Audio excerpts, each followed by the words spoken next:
It was a jaw-dropping end to what had been a jaw-dropping 24 hours.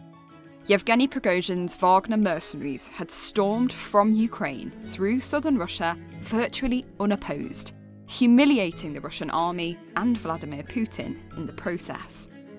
But on Saturday evening, just over 120 miles from Moscow, Prigozhin, the caterer turned mercenary warlord, stunned the world by calling an end to this attempted military coup.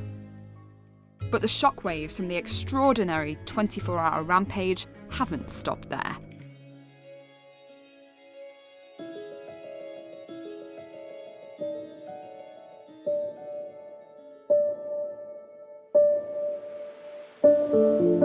Welcome to the I Podcast, where we explore what this means for Putin, Russia, and the war in Ukraine. But before we get into it, this is how the attempted mutiny went down. Prigozhin had been criticising the Russian state over their handling of the conflict in Ukraine for months. On the 5th of May, he'd released a pretty gruesome video, standing in front of a pile of dead bodies. These were his men, and he blamed their deaths on the Russian state. 70%! Шойгу! Герасимов! Где боеприпасы? But on Friday, he issued a final rant, which appeared to debunk all of Moscow's reasons for invading Ukraine. He says the operation came under false pretences, devised by the Russian Ministry of Defense. He said that Russia was actually losing ground on the battlefield and accused the Russian army of bombing Wagner forces.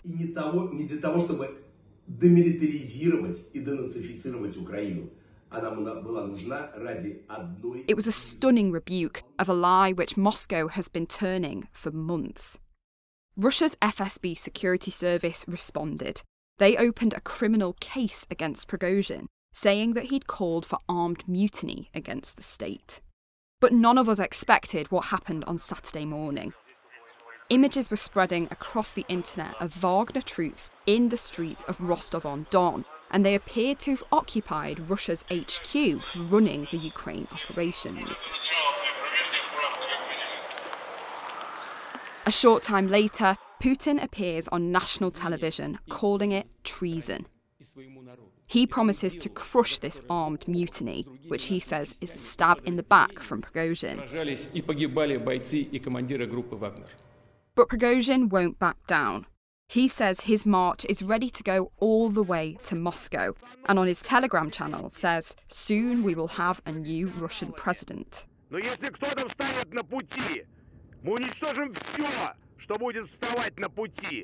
Things escalate even further. Russian helicopters open fire on the mercenaries on their own soil as they advance towards the capital. Putin's ally, Chechen leader Ramzan Kadyrov, says his forces are ready to help put down the revolt, and Moscow kicks into overdrive.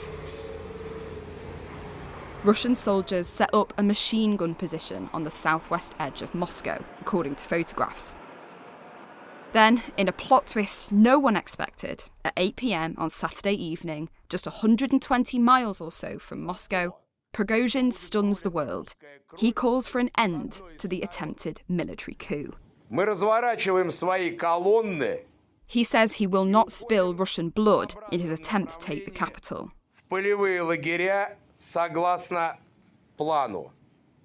It transpires that Belarus's president, Alexander Lukashenko, has brokered a deal.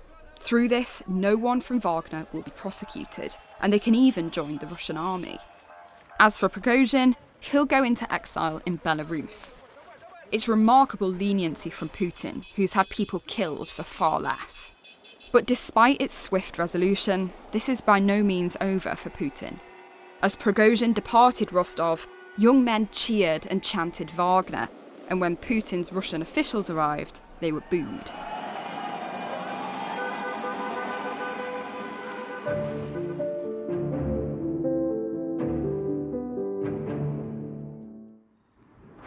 I'm in Westminster, where the UK government is unpicking just what happened this weekend and what it should do next. I'm joined by our special correspondent, Patrick Coburn, who's been reporting on Russia for decades. Patrick, I'm really interested in your take from a sort of domestic Russia perspective, if you will, and how much impact this is going to have on Putin and his regime.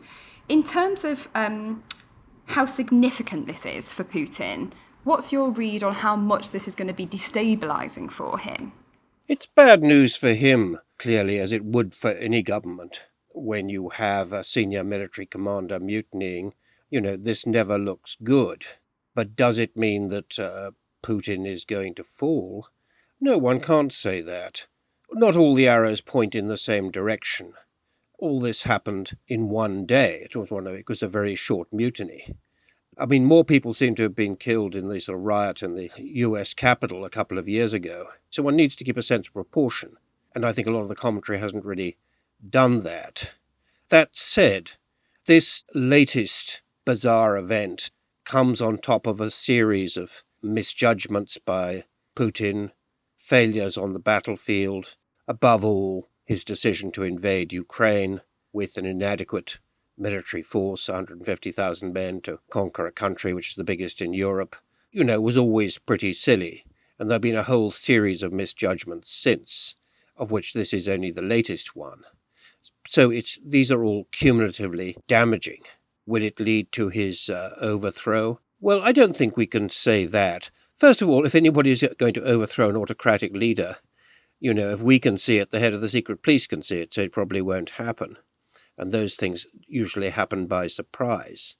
But there's no reason to think that there's anybody there who can actually replace Putin at the moment, or that those within the sort of Russian elite think this is the moment to overthrow him. They all seem to have been horrified by Prigozhin's sort of weird mutiny. And what about Putin's efforts, if not domestically destabilised, what about his efforts in Ukraine? I mean, we saw Prigozhin make these videos in which he essentially debunked the reasons that Putin sort of started all of this, saying denazification, all these kind of pretenses, which it's been peddling for more than a year now, were lies. Is that going to affect things? It'll have some effect, yes. But, Russian propaganda, the sort of Kremlin line has been to say, well, leave aside whether it was a great idea to start this war or not. We're in it, and we'll just have to fight it. And they'll probably pursue the same line. I think what's more damaging to my mind is we have Yevgeny Prigozhin, who comes across and always has come across as something of a crackpot. He's not a professional soldier. His sort of rants sound a bit unhinged. So you could say that. But, what does that say about the person who appointed him? And, his old pal Vladimir Putin, who he's known since the 1990s in St. Petersburg. Again, you could say his attacks on Shoigu, the defense minister, and Gerasimov, the chief of general staff, have quite a lot going for them. But these were the senior commanders who, from 24th of February last year, when the invasion started, have conducted one of the more disastrous military campaigns in history. But they're still there. That, again, is pretty amazing. Putin seems to have this fixation on keeping his old pals in office, regardless of their performance. So those things are highlighted. Would he get rid of them now? Would he appoint anybody better? But the overall military situation, it's something of a stalemate at the moment, which obviously the Ukrainians are trying to break. But the Russian army and armed forces have underperformed from day one. And a lot of this is down to Putin personally, I think. We talked there a bit about how Prigozhin and Putin go way back. Does that explain some of the perceived leniency in the way that Putin responded to this? I mean, I think many people find it quite amazing that you can lead an armed mutiny and then quite happily hop off into Belarus, which is a Russian ally. Yes, I mean, there is that element, how come he's got away with it and so forth. On the other hand, let's say there'd been a firefight on the outskirts of Moscow. That would be worse from Putin and Russia's point of view. You could say, yeah, this sort of seems lenient and a sign of weakness. On the other hand, you could think it's sort of adept and a way of diffusing it without many people being killed. And also, of course, how this deal seems to be falling apart already, with question of whether Prigozhin is going to be the target of criminal charges and so forth. The Russian parliament calling him a traitor, I doubt if this deal is going to last very long. And it probably was designed to sort of get him off the streets last Saturday, and then they'll have a think subsequently about what to do with him. Well, let's talk more about the deal. What's in it for Belarus? Why are they doing this? Well, because they're an ally and subservient to Putin. They haven't shown also. They've sort of show they're doing him a good favour. And, this whole deal is none of this is set in steel. Prigozhin made his gamble and it failed. And it's very difficult to see him coming back. And it's very difficult to see him avoiding some sort of punishment by the Russian state. They're not going to be too forgiving about this. But also, just remember there isn't a great gap between him and the Russian state. He was the old pal of Putin. What modern state has a sort of mercenary army? This is the sort of thing we associate with Renaissance Italy, and which is that important. So that's pretty strange. And also, this army, who paid for it, who was close to the GRU, Russian military intelligence, seems to have played a significant role in promoting it and arming it, who made money about it. There's a lot of talk about its role in Central African Republic and Mali and so forth, but these are pretty sort of remote places. You don't make a lot of money there defending regimes. You can make an awful lot of money if you get supply contracts for 25,000 men in Russia, for the 25,000 men or however many men it was in Wagner. There's almost, I would have thought, certainly an element of corruption there. So Wagner was always sort of intertwined with the Russian state. Mm-hmm. So what comes next for them then? I mean, as you say, the Russian state can't just surely turn a blind eye to this and carry on as normal. Where do Wagner go from here? How much will this damage their relationship with the Kremlin? And as you say, can they sustain work outside of Russia? No, I think it's very difficult because they've been seen to turn against the state. In this whole business, it's really a matter of perceptions as well as what actually happened. So I don't think that Wagner is going to be a name to conjure with in Russia. There was one good reason why Putin and the Russian leadership wanted to have Wagner there, partly recruited from prisoners, some say up to 60% of its men. It's a rather strange military organization. It partly consisted of people from the prisons who were used as cannon fodder, but also very professional soldiers under contract who are pretty effective. The Ukrainians themselves say that in fighting in the Donbass, that actually it was the Wagner professionals who were the really effective ones. But, why was it there? Another reason was that Putin always wanted to sort of avoid relying on ordinary Russians as conscripts because of the political backlash against a lot of conscripts being killed or wounded. Therefore, he preferred to rely on people from the prisons and conscripts, so that would avoid the public opinion being alienated. Mm-hmm. So do you think Wagner can survive this?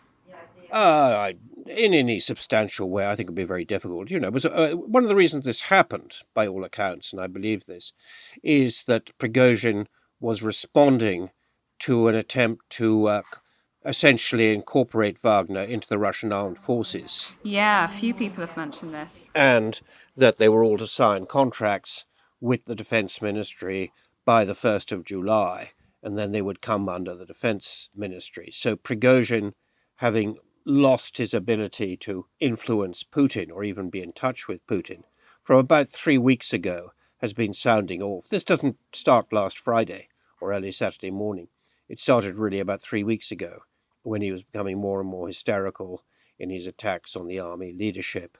And this was sparked off by this bid to incorporate Wagner into the regular forces and take away his commanding role. And therefore he then carried out this sort of weird sort of mixture of somewhere between a mutiny and a sort of industrial action. There's a lot of speculation, isn't there, around the nature of this deal with Belarus. And as you said, no one's quite sure exactly how long it will last, etc. What do we know about the deal with Belarus and what do we not know? Well, I think what we don't know is quite a lot. And, was this the result of negotiations? This suddenly popped up last Saturday. Was it just something which the Russians passed to Lukashenko because Putin didn't want to be seen to be dealing directly with Prigozhin? That seems quite likely. But as I said, it already seems to be falling apart. So I don't think it can be taken that seriously as if it was a sort of carefully negotiated diplomatic agreement. What makes you say it's falling apart? Well, there was meant to be no criminal charges against Prigozhin. It's no longer clear that that's the case. And to what extent are his men, personally loyal to him? That's another question that comes up. But then there are arrows pointing in the other direction. Many people have pointed, very understandably, to the response of people on the streets in Rostov-on-Don of cheering Wagner. Now, is that just because, they've been promoted as the sort of ace Russian fighters, so they get a cheer? Or is that suddenly a much more fundamental hostility to the Putin government suddenly being revealed? We don't know. Obviously, it's pretty interesting. So, many things in this whole affair are really still pretty mysterious, unknown, shadowy, and we don't quite know what happened or what's going to happen. Just as a final note, Patrick, I mean, as you say, too early to tell really what any of this means in the long term. But what do you think that we learn this weekend about the strengths, the weaknesses of the Putin regime? I think we probably learnt quite a lot, but we should have sort of learnt it before, One, that Putin is referred to as a warlord in a sort of rather dramatic way. But if so, he's one of the more disastrous warlords in history, From the very beginning, this invasion was extraordinary. It seemed it was predicated on the idea that the Ukrainian government and army would simply fold up and Russia would take over. The military seems to have expected at maximum 14 days fighting, with most of it in the first couple of days. So there was a complete misunderstanding and underestimation of Ukrainian resistance. And you don't need to be an expert to figure that out. It was always likely to happen. I mean, I remember a sort of intelligence expert on Ukraine telling me just a bit before the invasion, he said, I can't think of a single upside for Putin invading Ukraine. And that turned out to be exactly true. So Putin's judgment very poor. Then he was unable to mobilize Russian resources in manpower. Part of the time the Ukrainians have just had more soldiers. Why? Since Russia's a much bigger country. Because Putin didn't want to take the political flack or dent in his popularity by declaring a general mobilization. When it did occur, it was pretty chaotic. As I mentioned, we've had the same failed generals today as we had 16 months ago when this started. Then there have been interventions last winter and earlier this spring. There were two sort of Russian offensives that seemed to be completely premature and got nowhere, which weakened them. So it's a pretty unrelenting record of military failure on Putin's part. On the other hand, he's still in business. One has to, I think of Iraq, that Saddam Hussein launched a disastrous invasion of Kuwait in 1990, perhaps an event most recent in recent history, which is most similar to the invasion of Ukraine, suffered a smashing defeat. There was an uprising against him, which, unlike the present event, tens of thousands of people were killed. And 13 years later, he was still in business until the US invasion. So the fact that these events occur doesn't mean that somebody like Putin is going to fall. We certainly can't be sure about that. I think that also comes across to me that one of the wars being fought in Ukraine is there's an information war. The media has been sort of spinning it as a complete disaster and Putin is going to go tomorrow. It's possible it's that, but the evidence simply isn't there. And there's no real sign that the Russian military political elite have either the intention or the ability to get rid of him. So I think one should be very careful about drawing too many conclusions from what's happened. It's really confirmed what we knew before, that Putin has poor judgment, that the Russian military are weaker than anybody supposed before the invasion last year. But this war isn't over, and the really decisive events, I think, are going to occur on the battlefield. Well, plenty more to discover and plenty more to discuss as all of this goes on. Patrick, thank you so much for joining us. Your insight is always incredibly valuable, so thank you. Thank you.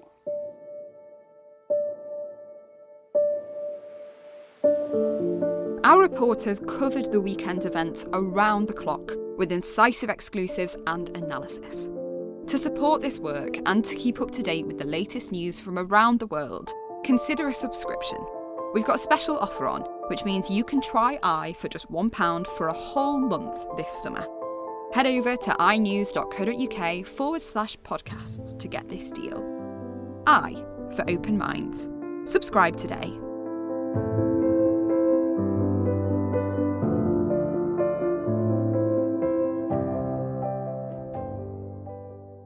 We're joined now by our special projects editor, Rob Hastings, and from our foreign desk, Kieron Monks. Thank you both so much for joining us. It's been a pretty chaotic week, I think it's fair to say, a huge amount to unpack. One of the key questions which many people had was what effect this would have on the conflict in Ukraine. In some ways, it seemed to be a gift, handed to Zelensky. But Prigozhin isn't known for his generosity to Ukraine as is. So what's your read on that? Well, my understanding is there's been no movement in the front lines since the drama of the weekend. Some initial talk from Ukrainian officials that they look to take advantage of what the Deputy Defense Minister, Hanna Maliar, called a window of opportunity has now changed to, we've not changed our plans.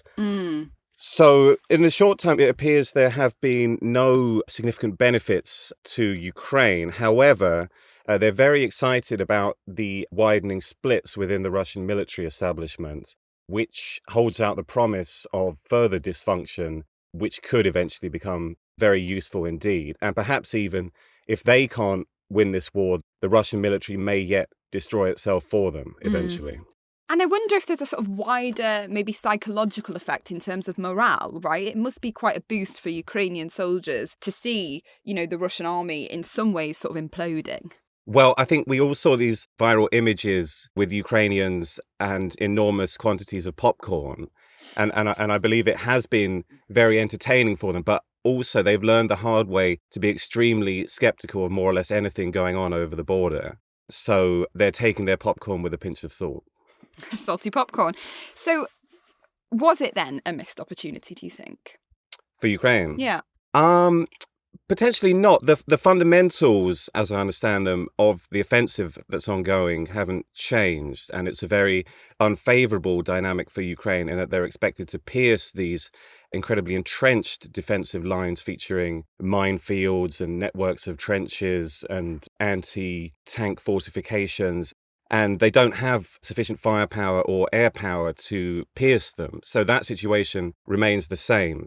So probably not a massive opportunity. It's more that perhaps their opportunity is to play on these splits. And they've been doing a good job of rumor mongering and fomenting discord. So you had the head of Ukraine's intelligence service, Budanov, who's a very interesting figure, who's allegedly, or someone's put out these reports, who's in touch with Prigozhin, and they've been in dialogue.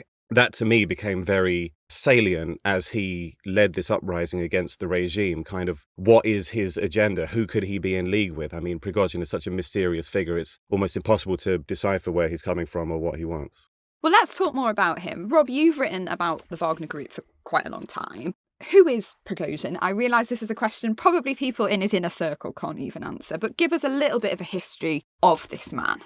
Well, he's quite a fascinating and unique figure to have gone from former hot dog salesman to the leader of this attempted mutiny or coup or whatever you want to call it, and the leader of this private army working with one of the world's biggest militaries. It's such a strange combination of factors in his story.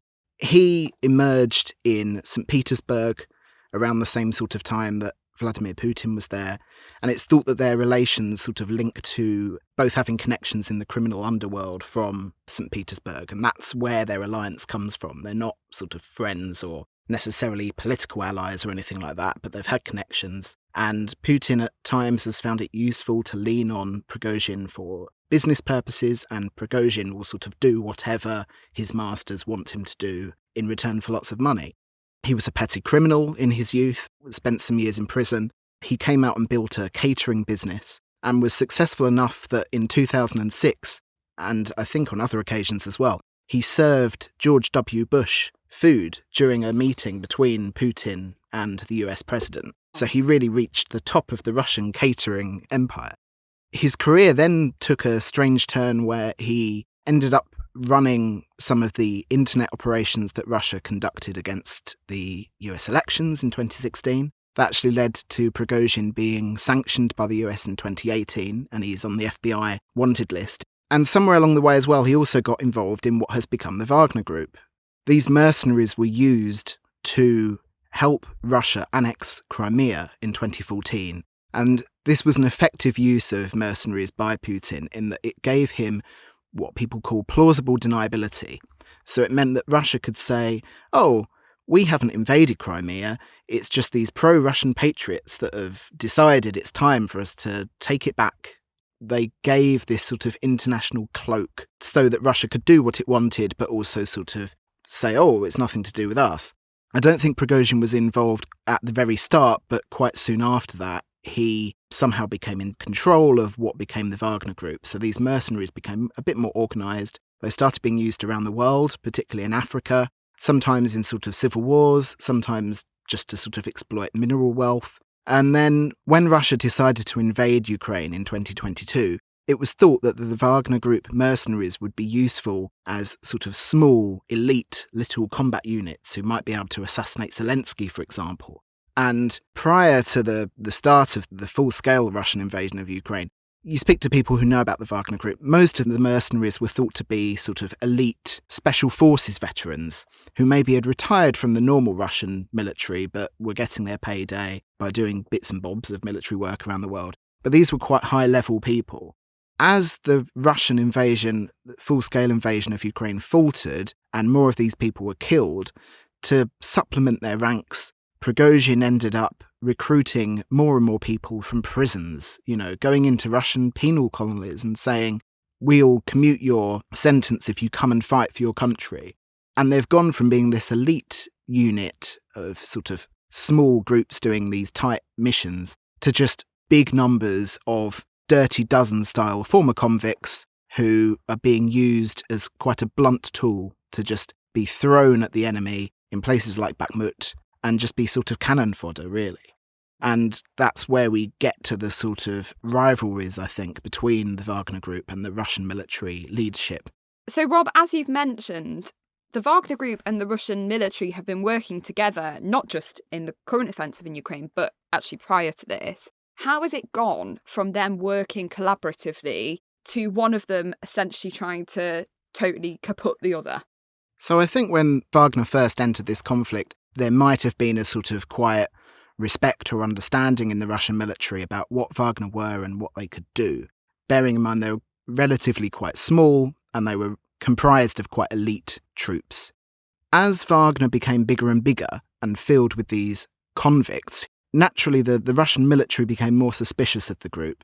Where there were then more of the Wagner mercenaries, they might have then ended up sort of brushing alongside each other on the front line of Ukraine. As far back as September, there was film footage, I think from a hotel, of Wagner mercenaries and Russian troops actually having a fight, having a punch-up. And then in January, I spoke with Mark Galliotti, the defence and security analyst, and he was saying that Western intelligence already know of firefights happening between Wagner mercenaries and Russian troops. And a lot of this just boils down to them sort of not trusting each other. As this dispute got worse and worse, Prigozhin ended up personally abusing some of the Russian military head honchos more and more, particularly the sort of military leader, the top general, Valery Gerasimov, and Sergei Shoigu, the Russian defense minister. And this ended up becoming more and more insulting, and that's where we get to this place where he's trying to take tanks to Moscow to get the leadership of the Russian military overthrown. Well, this is very interesting because there's not very many people in Russia who can criticise top military generals or even Putin and live to see another day. How has Prigozhin reached this kind of untouchable place wherein he can say publicly on Telegram, we will have a new Russian president, try and march on Moscow, and seemingly get away with it? Well, he may have slightly overplayed his hand in this case, but I suppose it would have been an estimation of his utility, both in Ukraine, where they were recording the only Russian gains of this year in Bakhmut and Soledar and a few other places, and also their role internationally, where they're a vital instrument of Russian foreign policy across the Middle East and Africa in propping up favored regimes and extracting resources. This is partly a popularity contest, which we saw very vividly over the weekend. And on that occasion, Prigozhin lost, as most of the influencers in Russian high society came out for Putin. But prior to that, he opened the floodgates for a stream of criticism and very personal attacks on the Russian Defense Ministry chiefs. They became pariahs across the influential Russian military blogger sphere. So his stock was rising as theirs was falling. And he may have felt, and it would have been a very popular move if they'd got rid of Shoigu and blundering General Gerasimov, as he's known. So perhaps he may well have been disappointed that there wasn't more vocal support for him, because there had been up until that point, and there had been a lot of agreement with his criticisms of the defense ministry leaders. So why didn't it materialise then? Well, the most popular conclusion from the weekend is that Putin's regime is weakened. However, what was notable is during the march, you had governors, generals, influential people saying we're with the regime, we support Putin, and denouncing Prigozhin. However, a closer reading would suggest that many of those endorsements appeared to be not quite at gunpoint, but in hostage-style videos and without a great deal of enthusiasm. Whereas Prigozhin's men were treated like heroes in Rostov and some of the other cities they took over without firing a shot. So that could also be a concern and complicates the picture for how much support there is for either side. I'm wondering what's going to happen to the Wagner troops still left in Ukraine, with Prigozhin now in Belarus, or at least thought to be in Belarus. Where does that leave them? They've essentially, lost him as the figurehead. Will he still continue to operate their operations in Ukraine from another country? Or are they kind of rudderless now? I think a lot of those questions we will find out the answers in the coming days. The Russian military numbers about 1 million troops in total, and it's thought that about 300,000 of those are operating in Ukraine. Wagner totals about 50,000, with most of those in Ukraine. So maybe 1 in 6, 1 in 7 Russian troops are Wagner troops. It shows they're an important part of the conflict, but they're by no means going to be the difference in this conflict. The other thing, though, is that it could end up being bad news for Ukraine because of this Belarus deal. Prigozhin is going to Belarus. Russia has said that Wagner mercenaries have the choice of either becoming just members of the Russian military, of sort of just going home, or going to Belarus. Now, if lots of them want to stay loyal to Prigozhin and they go to Belarus, the significance of that is that Belarus is to the north of Ukraine. Most of the fighting in Ukraine so far has been in the south and been in the east of Ukraine. At the start of the war, we saw this attempt to capture Kyiv with this big military convoy coming down from the north, but that didn't work out. And since then, the north hasn't been such a big factor in the war.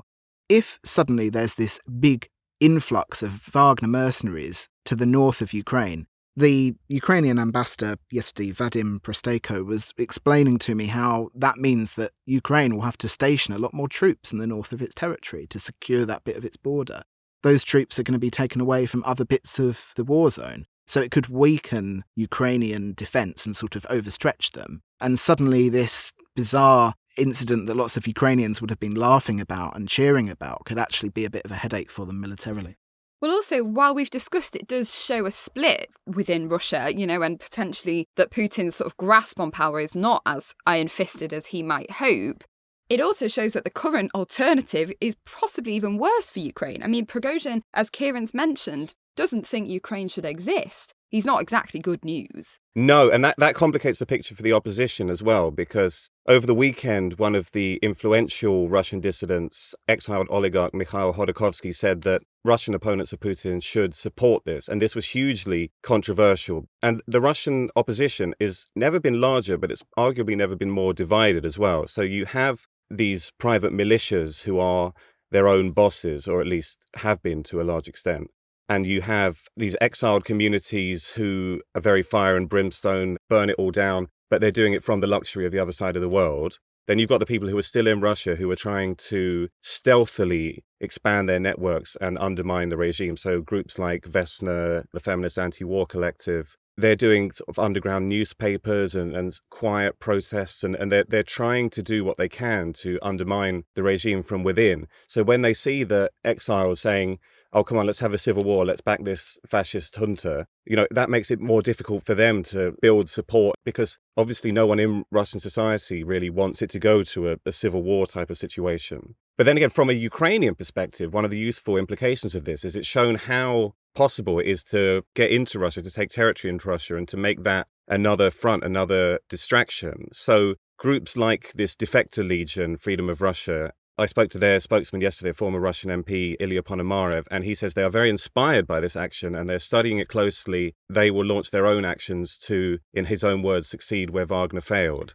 And just looking beyond Ukraine and Russia and Belarus to much further afield, as we've talked about, Wagner's very active across Africa, and we at the iPaper reported that they're currently in the conflict in Sudan at the moment. What does this mean for their operations there?